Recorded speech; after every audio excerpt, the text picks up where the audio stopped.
பாருங்க மன்னாவை கொடுத்தாரு. அது அவர்களுக்கு அற்பமா இருந்தது. அதுபோல இன்னைக்கு அநேகருக்கு பாத்தீங்கன்னா இருக்கிற குறைவின் மத்தியில கர்த்தர் நிறைவை தருவது அற்பமா தெரியுது. பெரிய பெரிய பணக்காரங்களுக்கு கூட அந்தந்த நேரம் தேவை சந்திக்கப்படுமா அப்படின்னு கேட்டு அது கூடாத காரியம். ஆனா நமக்கு ஒன்றுமே இல்லாத நமக்கு கர்த்தர் எப்படி ஆகலும் தேவை சந்திக்கிறார் பாருங்க.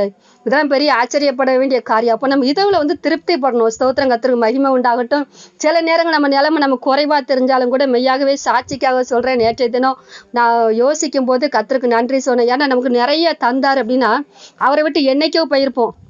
இன்னைக்கு இப்படி இருப்போமா அப்படின்னு கேட்டா அது கொஞ்சம் சந்தேகம் தான். நம்ம நினைப்போம் நம்ம ரொம்ப நல்லவங்க, கர்த்தர் நிறையவா தந்து அவருக்கு நிறைய செய்வோம்னு சொல்லி. அப்படி நம்மள மனுஷங்களை கணிக்க முடியாது.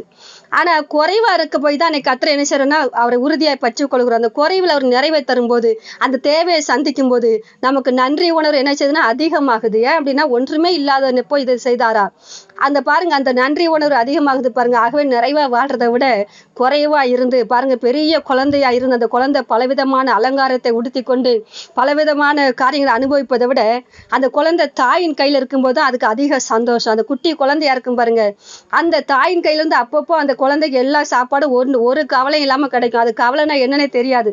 அது மாதிரி வாழ்க்கையில குறைப்பட்டு இருக்கும்போது கர்த்தருடைய கையில இருக்கிறீங்க பாருங்க, இது பெரிய காரியம். முள்ளுகளுக்குள் இருப்பது போல இருந்தாலும் அந்த முள்ளை நெருக்க விடாமல் நான் முள்ளுக்குள்ள இருக்கிறேங்கிற சிந்தையே நமக்கு இல்லாதபடி கர்த்தர் பாதுகாக்கிறாரு பாருங்க. இது பெரிய கிருபை. ஆகவே பாதத்தை ஓயாமல் முத்தமிடுங்க. மோசையை எப்படி நைல் நதியில கர்த்தர் பாதுகாத்தாரோ அது போல இன்னைக்கு உங்க சூழ்நிலையில என்னுடைய சூழ்நிலை கர்த்தர் பாதுகாக்கிறார்.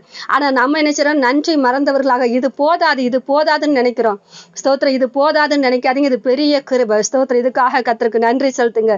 தாவீதை போல நான் ராஜாவா ஆகல அப்படின்னு நினைக்காதபடிக்கு நான் கீழே இருந்தா கூட ஆடு மேய்க்கிறவனா இருந்தா கூட தாவீதை நடத்த விட நல்லா நடத்துகிறாருன்னு சொல்லி உங்களுக்குள்ளாக ஒரு மன நிறைவு இருக்குமானால் அந்த மன நிறைவு தான் கர்த்தருடைய ஆசீர்வாதத்தை கொண்டு வரும். அது உங்களுக்கு பரலோக ராஜ்யத்துல மேலான ஸ்தானத்தை கொடுக்கும். இன்னைக்கு இருக்கிற பிரச்சனையெல்லாம் அந்த சிந்தை தான். உங்களுடைய நிறைவான சிந்தை இன்னைக்கு இருக்கிற குறைவெல்லாம் மாற்றி போட்டுரும். கிறிஸ்துவுக்குள்ளாக நீங்க நிறைஞ்ச மனசோடு அவருக்கு நன்றி செலுத்துங்க. ஸ்தோத்திர, பாதத்தை ஓயாம முத்தம் செய்யுங்க. எவ்வளவு குறை இருந்தாலும் அவரை அறிந்திருக்கிற அறிவு பெரிய மேன்மை இன்னைக்கு நமக்கு.